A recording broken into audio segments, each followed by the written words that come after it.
Wozomakwazi ndawukwaza ngalomkhulu hayo yeyo hayo somakwazi wosomakwazi ndakukwaza ngalomkhulu hayo yo iyo hayo somakwazi ndakukwaza ngalomkhondo hayo yo hayo somakwazi kade ngasho mina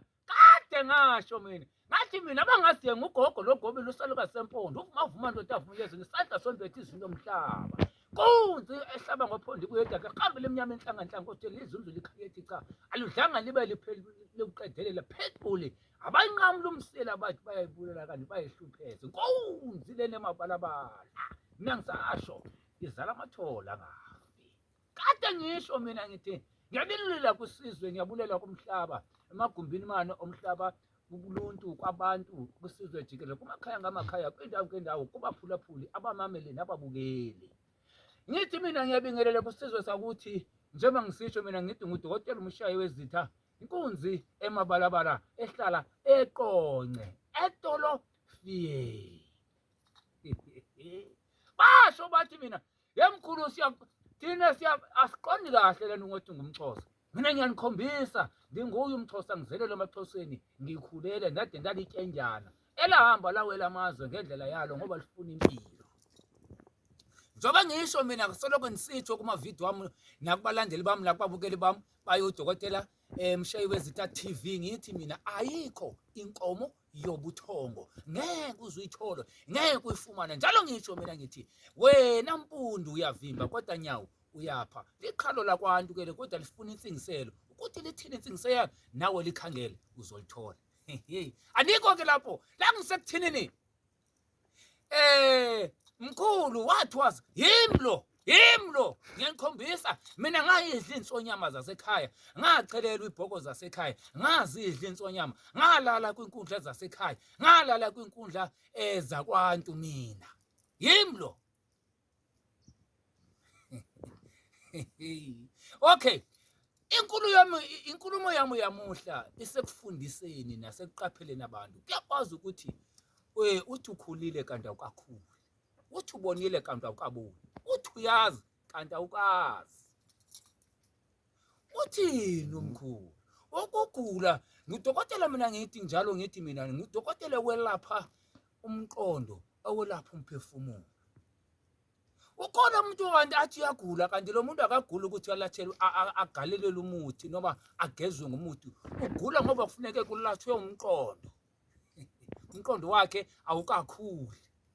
yilona ngiyova ngithi uyakwazi ukuthi ukhulile kanti awukakhuli uyakwazi ukuthi uthi uyazi kanti awukazi uthi ubonile kanti awukaboni la ngikhona ngisekuthinini asifundeni asiqapheleni asazini ezinye izinto sizifunde emgaqweni sizifunda ngoba sesiphakathi kuzo hayi ngoba besizazi hayi ngoba sizazi kodwa sizifunda ngoba sesiphakathi mangithi ngudokotela welapha umphefumulo welapha ingqondo ukugula kwahlukene emhlabeni kukhona ukugula komphefumulo kukhona ukugula kwenyama kukhona ukugula komqondo dokotela angivalele le nkulumo kodwa ufuna uyilandela kahle njengoba ngisitsho ngisetolofiyeni mina nayo into engifuna ukuyikhuluma kahle la ekhaya ngiyathwasisa mina rule number 1 ngiyakuthwasisa mina mawufuna udla igobongo igobongo yini mkhulu igobongo mina ngikhuluma ngesilawu ngokwesintu sakithi isilawu ukuphehlela isilawu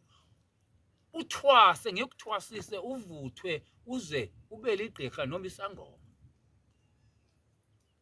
kukhona ke ekuthwaseni ukuthi njengoba ngumva ngisho ngithi sibethe igobongo noma sibethe isilawu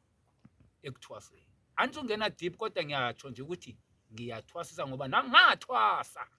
ngaqeda ngokwesintu sakithi as umXhosa ndaki insonyama imithika ndinayo amajoba akhona. Ne ngizama uphendula labantu bale ukuthi bethi mina nani ngomXhosa ukuthi ngihambe ezinye indlela eyami le ifuna nidinga mina hayi wena thatha lokhu uzokufuna kimi sohlukana. Ngiyathwasisa ke mangisho 2 ngiyakwazi ukuthi udami nodokotela ngathwasa nami ngifuna ukuthwasisa nguwe kodwa ukuthi nje umsebenzi wavaleka ekhaya nabo banjalo mina ngiyabavulela ngendlela yami engahamba ke nami ngayifunda kwezinye indawo engazihamba njengoba ngisho ngithi nina nisithi ngiyakhuluma vele ngiyakhuluma ngoba kunohlanga oluthile engalihamba ngalithatha ezweni lamazwe njengoba ngisho ngithi mina ngihamba uyakhashana inyanga mina amathwasa ngempela khona noma khona la ekhaya kodwa sengiyakhupha nje ukuthi ngiyathwasisa nginasiphehla isilawo ngiyakwazi ukuhambela lento bathi imfukamo siyazenza la ekhaya abantu abahluthwa zimfukamo emakhaya kubo nabantu abahluthwa ukuthi babahlatshelwe incamazana noma ibhokhwe siyakwenza lokho ekhaya inkomo ayikhala enkulu ekhaya asazi kwenza uthini siyakuqhobela izandla sikulandela umhlola walona ukuthi kwenzakalani yini inkinga siyakwazi futhi mayingakhali inkomo njengoba nithetha namaXhosa ke manje ngqo ngithi mayingakhali inkomo mina fika yimi ngeke ingakhali lo nkomo bakufikela ekhaya khohlwa woza uzongitest uyafuna ungilande uthi ayikhali mkhulu ayikhali hamba ngiyoyikhalisa mina ngenkani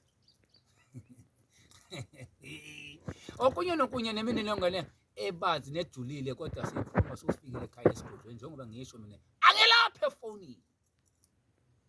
angishiya kanjalo kwesizwe sakithi kodwa ngisho mina ngithi njengoba ninivezele ukuthi mina ngingumXhosa ngithwasile nginensimbi ngiyaziqhiba insimbi ngiyaya emizini ngiyoxhensa ngiyaya emizini ngiyofaka imisabantu ngenza imfukamo ngiyenza emizini ngiyebenzela abantu imilambo ngiyaya emizini ngiyokwenzela abantu imilambo omkhulu lo sithina lulwandle siyahloniphisa ke xa siya kogobela noma sisiya emagqirheni ngiyaxolisa namanje ukuba ndithethe ngalondlela ningahloniphisanga kodwa ngizama ucacisela kusizwe sonke ndicacisela abantu bonke kwenzela abantu ba-understand ngoba ezinye inhlonipho nezinye zagwelele abantu abaziva abantu abakazi ukuzilandela kakuhle ngoba abanye isintu abasazi abanye isiXhosa abasiva ngithi ke mina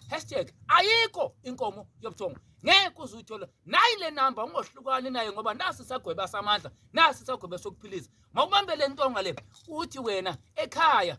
kudala sisenza imilambo kudala sisenza amanzi mina ngikunika le ntonga uhamba uyokhuluma kuwe exhantini ukhangele ukuthi mangaba kunendwendwe zakokwenu ezifikile ezingade zihambe kuzokwenzakalani